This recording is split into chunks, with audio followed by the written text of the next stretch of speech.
Azab bagi kaum Nabi Nuh.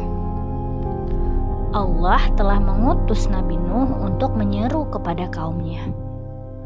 Nabi Nuh mengajak kaumnya menyembah Allah.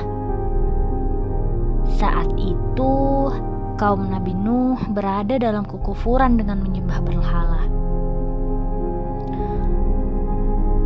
Kaum Nabi Nuh tidak sama sekali mengindahkan seruan Nabi Nuh. Hanya sedikit saja yang mau mendengar dan menjadi pengikut Nabi Nuh. Kemudian Nabi Nuh mengadu kepada Allah. Sesungguhnya aku telah dikalahkan, tolonglah aku. Allah memerintahkan Nabi Nuh untuk membuat kapal yang besar. Setelah kapal jadi, Nabi Nuh memasukkan hewan dan benih-benih tumbuhan ke dalam kapalnya. Ia meminta kepada seluruh pengikutnya untuk masuk ke dalam kapal.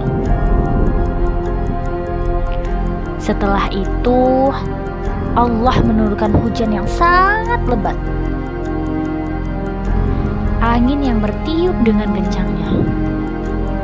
Bumi mengeluarkan air dengan derasnya. Akibatnya, air sungai naik dan meluap ke daratan. Seketika itu, anak Nabi Nuh tidak mau naik ke kapal. Nabi Nuh terus membujuknya, tetapi anaknya tetap tidak mau naik ke kapal. Pada sisi yang lain, kaum Nabi Nuh yang futur mulai ketakutan. Mereka naik ke atas bukit. Pada awalnya, mereka memang merasa aman. Mereka begitu yakin bahwa banjir tidak akan menggenangi bukit. Namun ternyata air meluap secara terus-menerus hingga menggenangi bukit. Mereka berlari ke atas gunung. Ketinggian air terus naik sampai-sampai gunung pun terendam.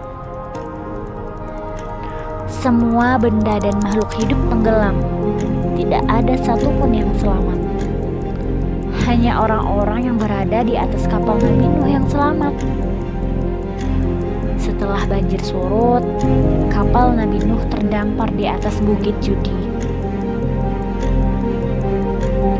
Allah menimpakan azab bagi kaum yang kufur. Kisah ini ada dalam surah Al-Qamar ayat 9 sampai ayat 15.